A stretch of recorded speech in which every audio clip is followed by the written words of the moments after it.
Hey, good afternoon, everybody. My name is Christy Barber, and I have Brandon with me today. And we are going to talk about all things small business when it comes to taxes and investments and things that small businesses should be, know about, but maybe don't because they take a more traditional look at their tax structure. So, Brandon is going to talk about all these things and share with you guys just some new strategies that you as small business owners will learn from today. So yeah, thank you so much, Brandon, for hopping on today. I really appreciate it.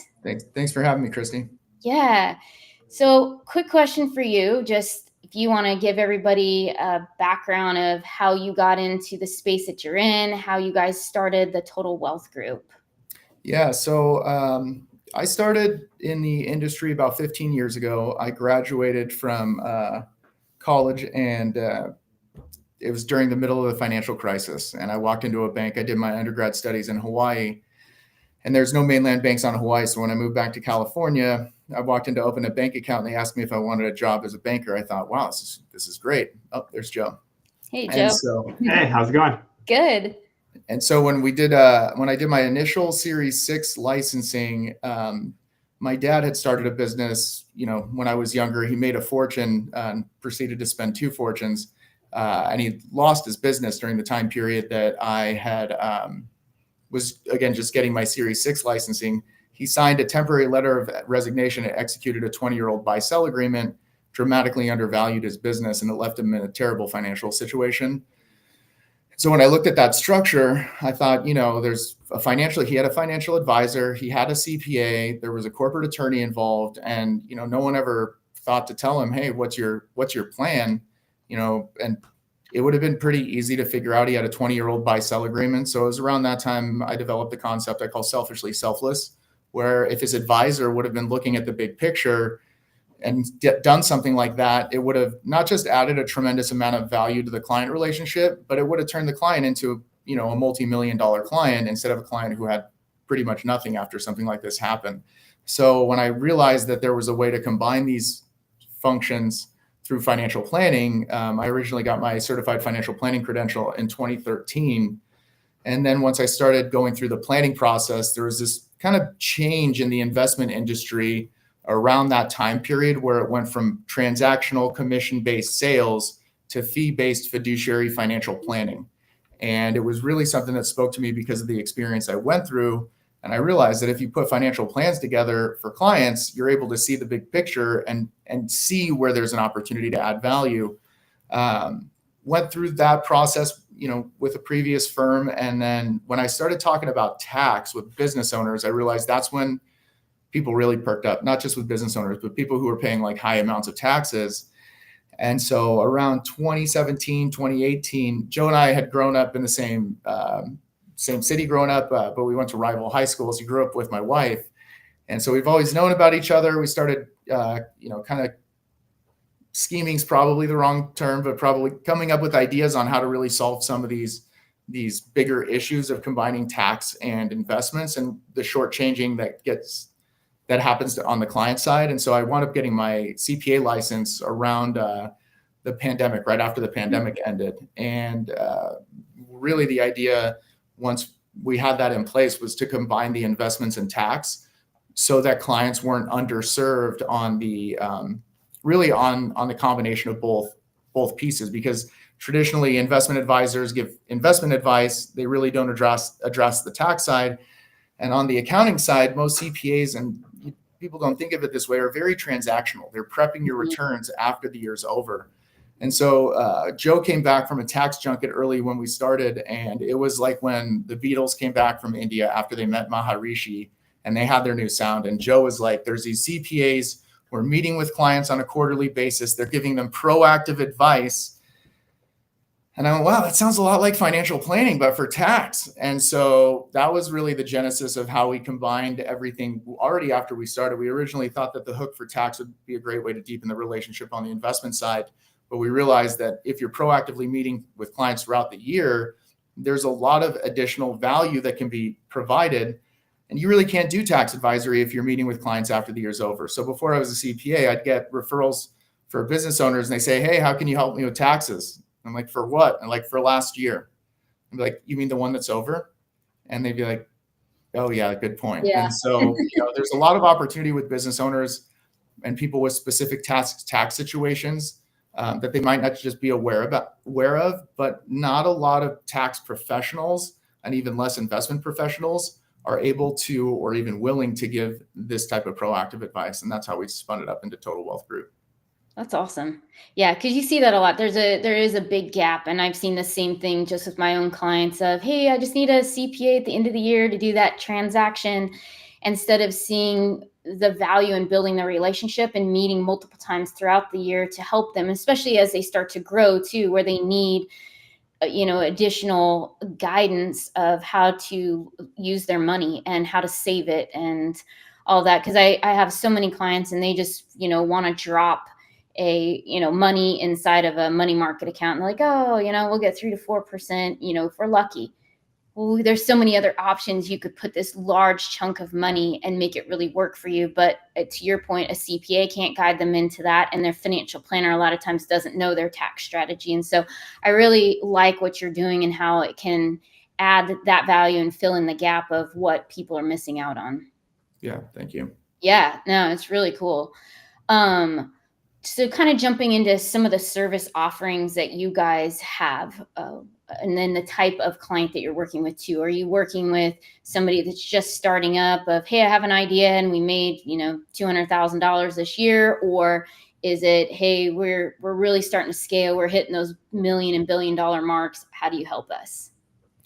Yeah, so it's a broad range of the type of client we work with. Really what we're looking for is a client that has the ability to do business with us for the longer term. The way we charge on the investment side, we have a registered investment advisory firm. So it's fiduciary fee-based investments only, no commissions. And on the tax side, tax advisory side, we charge a quarterly reoccurring, relationship fee. And we don't do any hourly billing. So if someone's with us for one tax year, the amount of work and effort that goes into building a tax plan and executing it, it's not really beneficial for us. The clients will see a tremendous amount of benefit, but really it's those clients that we're going to, like I mentioned, we have, the potential for 20 and 30-year relationships. Most CPAs are a little bit on the older side, and Joe and I are significantly younger than most. So we're in a position to take advantage of having those relationships for the longer term where other CPAs most likely aren't. Mm-hmm. And so, if we get someone who's really starting to build their business, they value what we do on the planning side, and we're able to deliver a certain amount of value, we will take them on. We do see very large businesses in the 7-8 figure range of revenue or net profit that aren't doing some very basic strategies. And so those ones are like the low hanging fruit, where it's like, you could take a look at the tax return. There's 3 or 4 spots we see they're missing opportunities, and there's, 6+ figures of tax savings available. Yeah. I think there's a lot of that. And I've even seen that too, is I'm working with a couple of clients that are 7-figure, and there's little tiny things that, hey, maybe we aren't, I don't know, it's something as simple as on my side doing more of the fractional CFO is the chart of accounts isn't set up properly and things aren't going to the right accounts, where now they can't really tell a good picture of what's going on because things are expensed instead of going up into COGS, or, all of these things should have been put on the balance sheet, but they're putting it on the expense side because they just, they have somebody in there that doesn't have the sophistication to know where things go. So it's interesting to kind of just watch those low hanging fruits that you can really come in and gain their trust and show the value of what your services have. Yeah, without a doubt. Yeah. So couple of questions that popped in is one of them from Mech of, what's one common misconception small business owners have when it comes to tax planning, and how do you help them overcome it? Joe, you want to take that one?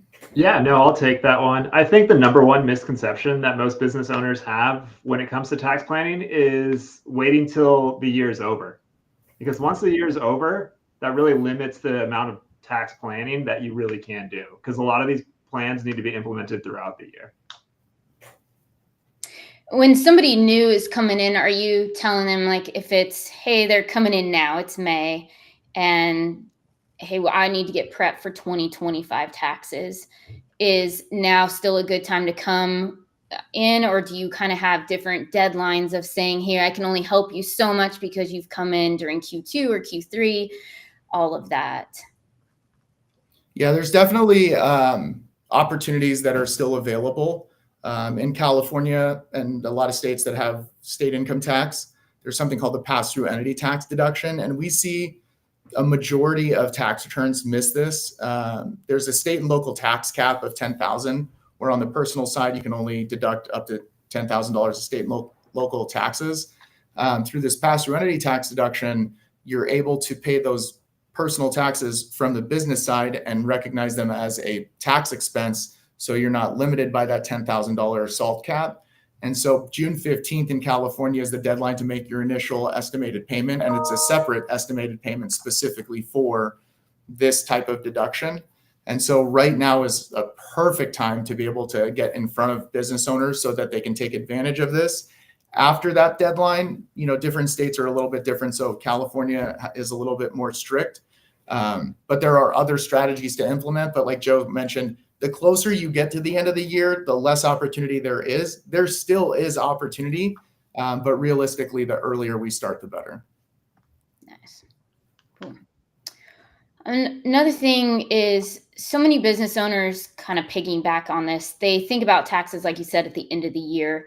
And how are you guys educating people when they do come into the end of the year for the prior year, of just starting to teach them about how it's relevant to stay on top of, hey, we're planning for 2025. We need to meet this date, and this is why. And do you guys put together a plan to say, these are kind of the different milestones that we want to meet with you, and these are the things that you want to go through? So you're evaluating where their company is and making sure that you can capitalize on any tax credits that are out there or different strategies. Yeah, so I mean, the way that we usually set it up is, so if they came on later in the year, then we would file their, say, 2024 tax return. And then going into 25, then we would start setting up all the different meetings on that quarterly basis. So usually they correlate with the estimated tax payments. Mm-hmm. So it'd be like April, and then we'd go to the next quarter. So that's kind of like the cadence that we like it on the tax side. And I think after the first year, then the business owner starts really getting into the whole cadence and how it works. And then it just becomes simpler and simpler. And then we get to do more strategies and implement different types of strategies as time goes on. Gotcha. Yeah, and to give you an idea, we're in Los Angeles, so we have a lot of entertainment industry clients. And a couple of years ago, when they had the strike, we had proactively been meeting with our clients in that industry. And towards the end of the year, especially clients who were newer, a lot of times people are doing their purchases at the end of the year. So like a rental company who's buying like $1 million worth of equipment, along with like their G-Wagon type purchase at the end of the year, for the deductions, we're looking at it and seeing, okay, the delta difference between 30% maybe marginal tax rate in this year versus 50% next year. If you can wait a few weeks to make those same purchases, you're going to save an extra $200,000. And so to be able to shift around how you capitalize or purchase items, you need to have your bookkeeping up to date. You need to be proactively meeting with your clients. You can't do this in January, February, March and say, oh, we should have waited a couple of weeks. To me, for us as a business, it's our way to protect our firm, because I don't want clients coming up to me a week after, 2 weeks after the year ended and say, why didn't we do this? It's really incumbent upon us to be able to give that proactive advice, because business owners are running their business. They don't really know about this. Exactly. Yeah. And there's a lot of almost training that everyone has had, and we're kind of untraining people to realize it's not something you panic and do and light your hair on fire, March, April time period. It's something that we can do throughout the year. And I tell, especially newer clients, like, worst case scenario, we break your heart in November, December, and what's coming. Mm-hmm. Best case scenario, we've been able to mitigate throughout the year, through different opportunities, but at least you're prepared. Yeah. No, that makes sense. And you see that a lot of just the traditional way of how taxes and CPAs used to work too, is, hey, expense everything at the end of the year, whether you need it or not, and how ways that you guys are doing things, and the newer generation of CPAs, it just is taking just a different route. And I feel like there's so much more value in that. And even like the CPA I work with myself with tax planning versus what I had in the past of, hey, it's February 30th, send it over and send a hard copy. Mind you, we don't have portals, and we'll get this going for you. I'm like, okay, yes.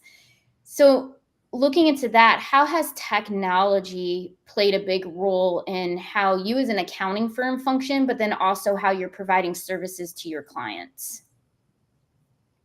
So I would say the number one, I'd say technology change that was very helpful was when QuickBooks went from desktop to online. It gave us the ability to be able to see a client's books simultaneously instead of having to get remote access in.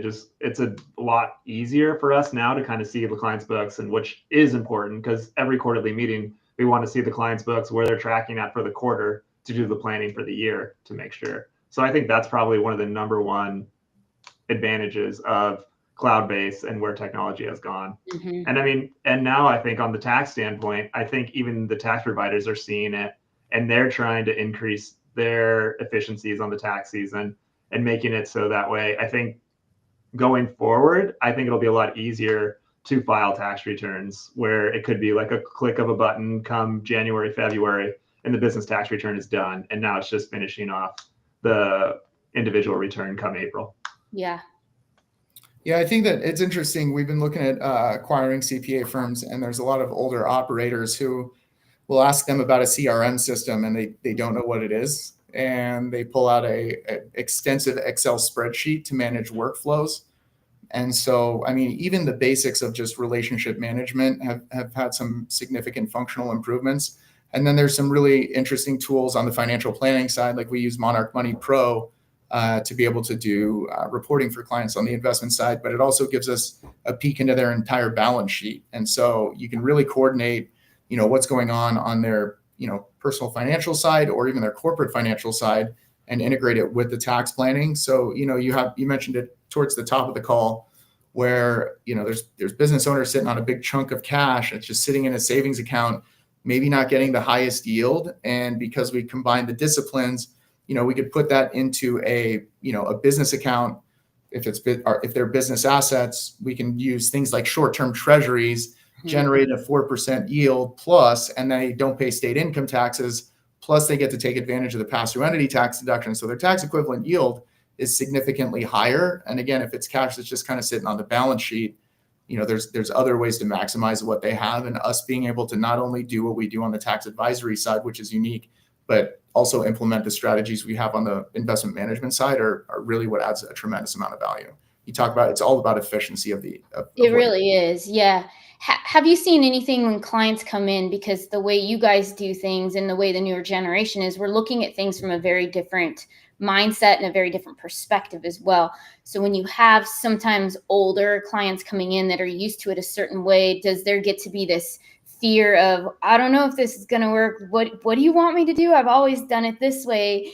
Do you get that? And how does that kind of play into just helping them be like, hey, you know what, I can make sure that you'll breathe easy knowing I know it is different, but I promise you'll get a good outcome.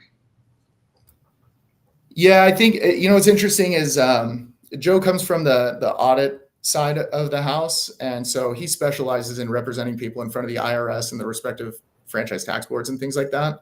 And so everything we do is, from an audit lens. And I think traditionally, the older type of clientele go, I want an aggressive CPA, or I don't want to be too aggressive. And realistically, I think this generation's looking at it more of what's efficient and correct. Mm-hmm. And so there's strategies like the Augusta rule, where you're able to rent your house out for 14 days or less. Anybody's able to do this, primary residence, and not have to claim the income.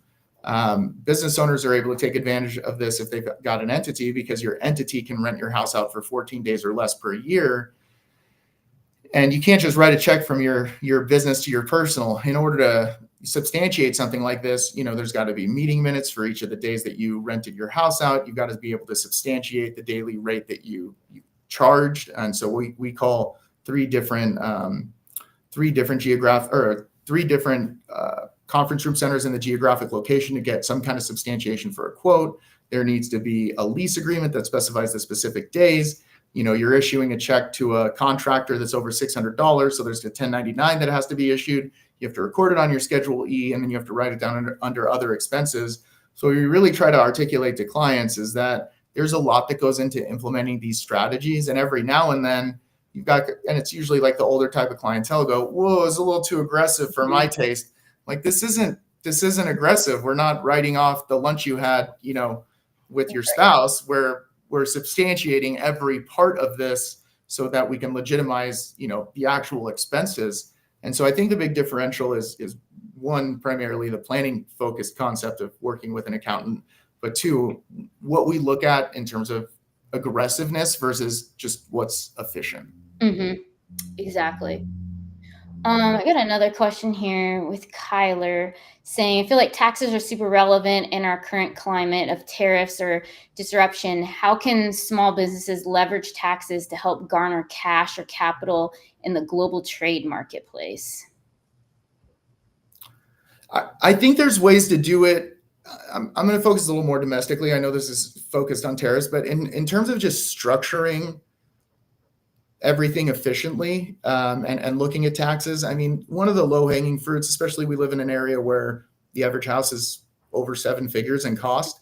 And so, again, there's things like the SALT cap we talked about previously, and the pass-through entity tax deduction. I mean, there's scenarios. I just got called by a client who sold his business last week, who's looking to buy a very expensive house. You can take advantage of certain deductions just by restructuring what you already have. And so real estate's the big one out here. So there's a $750,000 limit on what's deductible for mortgage interest. If you were to buy a $2 million home, put down $500,000, and you had a $1.5 million mortgage balance, to make the math easy on all of us, we'll say it's a 6% interest rate. That's $90,000 of interest you're paying, but you're only getting to deduct $45,000 of that. If you had the liquidity and capital to be able to put down $1.25 million, you had a $750,000 first, let those assets season, and then did a cash out refinance, and you trace those assets directly to an investment. It's like a portfolio of marketable securities or a real estate investment or into your business. We can categorize that as an investment interest expense, which is a Schedule A itemized deduction. So even if with the clients we deal with who are paying over 50% in taxes, even if their second mortgage that they cash out refied was 10%, their effective cost of that second mortgage would only be about 5% because they're getting half of that back in tax savings. So net, you wind up with the exact same debt to equity ratio, but significantly greater tax efficiency. But you have to know this going in. And this is a big reason why we don't do any hourly billing for clients. We just encompass it all into our planning fee, is because we want to really encourage clients to call us on just about anything that touches them financially, because they wouldn't know. So the structure with the tariffs kind of led me into, even domestically, the structure with our own tax code with everything that's going on. A lot of people shy away from buying certain types of real estate because of where rates are or where the cost is. And you can still get 7-8% on a second mortgage in some places, and your cost of capital there is only 4%. And so if you're looking at, let's say, $1 million loan, and you turn, $80,000 of that interest expense into deductible interest, and you get $40,000 back in tax savings, it eliminates a significant amount of opportunity cost. And if I'm a business owner, I want to make sure I'm as efficient as possible. My cash flow is in the best position I can be in, so that if we go through this tougher period and we deal with issues like supply chain shocks or, sales issues based on, revenues being able to come in from an economic contraction, I'd want to make sure while I'm in a good position before things happen, I'm ready for it by being as efficient as possible. Yeah, no, it totally makes sense. Yeah, that's good. Because you see that a lot. And I think a lot of times people, they don't keep those reserves available in, if something does pop up. I see that a lot with different clients, especially in the startup phase too, because they're living penny to penny essentially. And then as they're growing later on too. Yeah. And to address that tariff question more specifically, very specifically, this could be bad for a lot of business owners. And as much as I feel for them, we're all also capitalists here. It could provide some significant opportunities for mergers and opportunities of the like. And so getting things in place ahead of time, like a business line of credit, a lot of entrepreneurs, a lot of real estate investors, they shy away from debt financing. But one of those types of opportunities, it's not expensive to set up. It's not expensive to maintain. It gives you liquidity and depth. If you don't need it, if you don't use it, you don't have to pay for it. But it's one of those things I try to tell business owners that when you need it, they're not going to give it to you. So get it when you don't need it, because that's when they are going to give it to you. And that's how you put yourself in a really good position for something like that's this. good advice. I got one more question. This one, in your experience, what's one of the most common reasons businesses miss out on tax savings, and how can they avoid it? Easy. They're too busy. Yeah. They're too busy making money to worry about their money. And that's where, putting together a team, and you do this probably all day, every day with the people you work with, it adds a significant amount of efficiency. Your books need to be in order. Your financial house needs to be in order. It takes a lot of work. Business owners are wearing the marketing hat, especially small business owners, the marketing hat, the sales hat, the CFO hat, and finding a group to delegate to, or several partners to delegate to, is really where they can position themselves to scale and take advantage of their own skill set to grow. Because not everybody's a great bookkeeper. And to be very honest with your audience, like, I'm a terrible bookkeeper. I'm very good with tax strategy, but that's not really where I excel, and also we don't have time to be doing books for all of our clients, myself and Joe. So we need to be able to delegate those types of items. Even in an accounting house, we have people that do books, for our clients. It's not us just doing it all. So I think business owners are a little too focused on making money, rightly so, but probably have a tough time delegating and finding the right partners to do it. Yeah, they like to wear all the hats because it's that control component of it. And hey, they're in charge and they know it's done right. Or to your point, there's a lot of really bad bookkeepers out there. And how many times I have clients that, hey, they have their wife or their sister or a cousin that's doing these that don't really do it, but hey, it was basically free and they're doing the work for them. But then it leads to a mess later on, and they're having to go back and, clean up things, amend returns, all of that stuff. Yeah. And I think also, we provide a premium service, and we charge a premium price for it. And one of the first times we pitched tax advisory to a client, we were going to save them several $100,000. We charged $24,000 a year for a package like that client got. And he went, that's like 4 times what I currently pay. And I pointed to the $300,000 of tax savings, and I said, that's a really expensive $18,000 you saved. Mm-hmm. And he was like, oh, that makes sense. So we'll get started next year. And I'm like, you're going to save another $18,000 because we get started right now. And he's like, all right, we'll start this year. So it's, sometimes, maybe the price tag or the different type of relationship, because people are not used to this. This must be what people dealt with. I did deal with it myself in the early 2010s when I started doing financial planning. Back when I did it, it was only financial planners really that were doing financial planning. And it was really a planning fee most planners charged. So when I did it as a way to show the value before I got the business, a lot of people would say, what's the catch? Mm-hmm. What's the catch here? And at first my pitch was, or the way I handled the objection was to kind of, well, I need to know everything that's going on to be able to blah, blah, blah. And eventually it turned into, this is how I'm going to earn your business. If I can't see everything and we're going to play poker here, I'm not going to be able to add the maximum amount of value. But if I see everything, I can demonstrate clearly where we fit in. It's not just a smoke and mirror, investment pitch. Yeah. Good. Let's see. One more here is, when clients looking to scale, what financial steps or strategies do you think are most important to prepare for growth and expansion?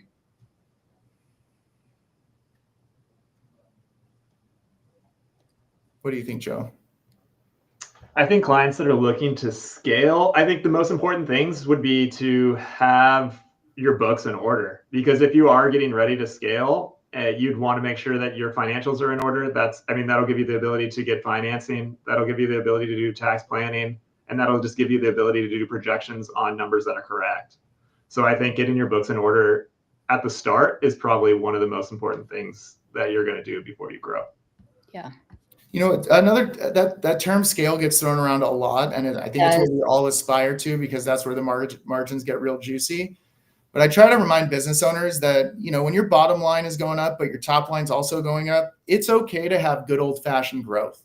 You know, your business may not be in the position at this point to get to scale, because you need to grow to a certain point, and that does take investing in the bottom line. So technology is fantastic. It makes the ability to scale a lot more achievable. And I mean, technology has completely democratized the ability to get there, but you got to have the resources in place. You have to have all of the positions in place to do that, because if you start growing too fast and if you start scaling too fast and you haven't grown your kind of base to where it needs to be, you might run into some trouble. Yeah. And I see ones too that if they grow too quickly and they haven't put in the proper systems and processes, then it ends up backfiring on them, and then they lose money or they can't keep up with the growth because it's going faster. I mean, how many times do you see that on Shark Tank? Somebody comes in and it's like, hey, I got this couple $1 million company and we're dying because I can't keep up with the demand. I can't, make product fast enough because I need money to make the product. And so you kind of see that side of things as well. I mean, it happened with us early last year. We really don't do a lot of marketing. And we started opening up the marketing chain, and it got so heavy so fast. We're like, whoa. We need to slow down this marketing and get our processes in order, because again, we're going through, a lot of growth, and we wanted to make sure it was all there. Early in my career, and for the business owners who are listening, I never believed this when people would say it to me when I was a financial advisor.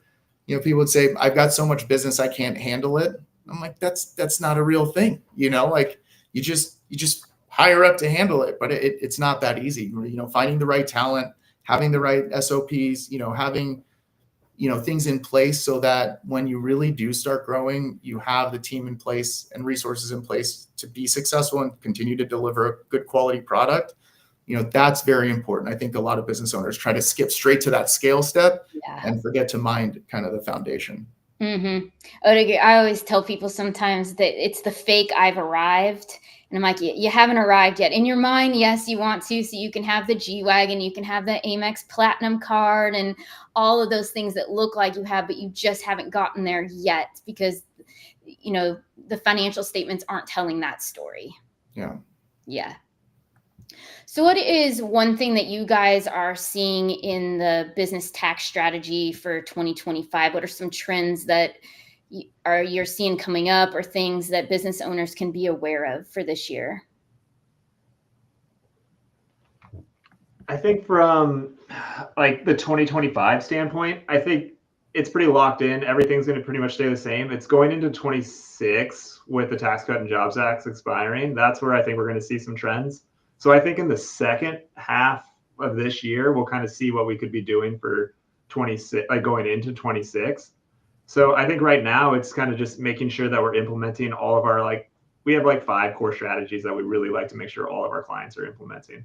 And making sure that those are as efficient as possible. So then that way we're in the right position going into 26 when the Tax Cuts and Jobs Act does expire, or if they do expand it. Mm-hmm. And how about things with retirement planning, of people getting their 401ks together and all of that? How is that looking as well? There's a huge misconception about defined benefit plans. A lot of times younger operators or people with a handful of employees, or even quite a number of employees, a few dozen, have shied away from setting up a defined benefit plan because they think the contributions are going to be too cumbersome financially to contribute for everyone. But there's been a lot of progress and change in how you structure these plans. So there are significant tax savings opportunities, even for younger business owners who can stash, 6 figures. I mean, $100,000, $200,000 a year, while recouping a good majority of that in tax savings. So it eliminates a big chunk of that opportunity cost while still funding the retirement piece. Another big one is for people who are kind of towards the end of their career, maybe have a handful of years left, at least 3, but maybe in a lower tax bracket after they stop working. I mean, if they're able to stash $400,000 or $500,000 a year, or $300,000 a year, get half of that back in tax savings, while they're at a 50+% bracket. And then let's say people are moving to a different state with lower income tax or no state income tax, or they're going to just so happen to be in a lower tax bracket. You could take the deduction at 50 and just a handful of years later start distributing if they want to at, let's say, a lower bracket. That tax arbitrage opportunity is huge. So when it comes to, again, traditionally looking at defined benefit plans or, pension plans as a solution, I think that that's a lot more viable than it was in previous years. And I think educating business owners that this is a great place to be able to stash a significant amount of retirement dollars is fantastic. Yeah. The big save, because I actually have that with a client right now, is they want to grow, and that's a way that they can give back to their employees without necessarily, upping their wage significantly, is giving some matching and a good 401k plan. But their apprehension has been around, I don't know if we can afford this. And to your point, there's always a way that you can work and put a plan together that can be affordable. Yeah, and every state, not every state, but some states have certain types of incentives and credits for setting up plans and things like that. So there's some opportunities to get everything started. And, somebody asked previously the question about scaling. You want to have really good people. You want to have people who really want to work for your company and are vested in your success as well. And so it's a great way to be able to make sure that there's a little bit more of a carrot there for them too. Yeah. How are clients' expectations changing around just the financial transparency and planning? So I know, like today, you have your multiple touch points, whereas they used to do a touch point once a year. But just how you're doing your quarterlies and all of that, is there anything else that you're just seeing around how this additional transparency leads business owners to be more successful, just in how they show up, as well as how their business, I guess, like kind of the level of confidence in their business, because now they have probably a more clear idea of what their numbers are, because they can plan ahead of time, as well as them getting, I don't know, kept up to date more efficiently. Because how many times, like, I'll have a client, it's the end of the year, like, hey, we haven't done our bookkeeping for the whole year. Taxes are due in 2-3 months. Could you get this going for us? And like you said, it's a loss opportunity, because they couldn't have done any planning for that year. And it probably is a disservice for the following year, because it's going to be so many months, and they may have to extend their return because things can't get cleaned up at a fast enough pace. So that's always fun, I guess, of just seeing how the lack of transparency in a lot of younger businesses does cause a lot of issues when it does come to tax planning. Yeah, I think Joe mentioned QuickBooks Online. I mean, it's a great resource to be able to pop in. If we're not doing the books for clients, and that's fine, they still have to be up to date. So if we're able to pop in, see that they're not up to date, it's one of those things where if you got something fantastic in house, or you got a fantastic partner, we can work really well with them. But if you don't have it, you need to make some adjustments. But we're able to see right into it, so that we have full transparency. A lot of times business owners wind up thinking that they're so busy they can't handle this stuff, and it takes a big lift off of their shoulders, to be able to handle this. And then we have tools like I said, Monarch Money Pro, which give us ideas on their cash flow, budgeting, and things like that as well. How many clients do you have that use a more robust type of technology? Do you have clients that are using like a NetSuite or a Sage type of financial software that is giving you more, I guess, better reporting and different documents through the ERP that help you guys from a tax standpoint versus a QuickBooks? I mean, I'm not seeing too many. I mean, most small business owners use, I'd say, QuickBooks or Xero. I mean, some of them even just use Excel spreadsheets that they share with us, which is fine as long as they're up to date. Like, that's the point. I mean, Brandon and I really don't care how it comes to us, as long as the data is correct and we're getting the transparency, like you were saying, and we're able to give advice on the numbers. So if it's Sage, if it's QuickBooks, if it's Xero, we don't really care, as long as we get it when we need it. So that way we could do the tax planning throughout the year. Perfect. Yeah, because I've seen some trends with the larger companies, just to be able to run it better, they need to have more than what QuickBooks can give. And that's always kind of that pain point of, hey, I've outgrown QuickBooks because now I'm using QuickBooks and 50 different Excel spreadsheets, and I need to bring it all into one place again. Yeah, but I mean, accounting is still accounting. It's still, we're going to look at your profit and loss. So as long as your system's generating that profit and loss, or we could see your income and your expenses, then that's really what we need on our side. It's really funny. A lot of times when I help with the ERP selections, it gets down everybody, and then accounting's the end of the day, and they're like, it's accounting. If I can write a check and I can accept payment and reconcile, I'm good to go. I don't need anything else. And with so much newer technology, with the Power BI and all of those tools, you're exporting data out of it anyways to put together the reports that you need. So really, it's just a QuickBooks that you pay a little bit more money for when it comes to it. Yeah. But if it makes like their day-to-day more efficient, then like that's what we're fine. That's what, like, we'll collaborate with other bookkeepers, with other people on the team of the business owner. So it doesn't have to be the business owner directly. There's some companies we work with that we don't even really see the business owner, and we're just dealing with their team. Yeah. So as long as we're getting the data that we need, that's really it throughout the quarters. Perfect. All right. And my last question for you guys is there anything you'd like to share before we kind of end today's session of just things for people to keep in mind? I would say like the number one thing would be, I mean, if you are questioning kind of, are my taxes efficient? Is this efficient? It would be, I mean, just maybe reach out to Brandon or myself, and we, like, everything that we do, we'll just review your last year's tax return, go through it, see if there are any possible savings or anything that we could do to help. So, I mean, that's really the initial call that we do, is we'll meet with you, see if it's going to be a good fit, and then we'll review your tax return and kind of tell you how we could help you or help save money for your business.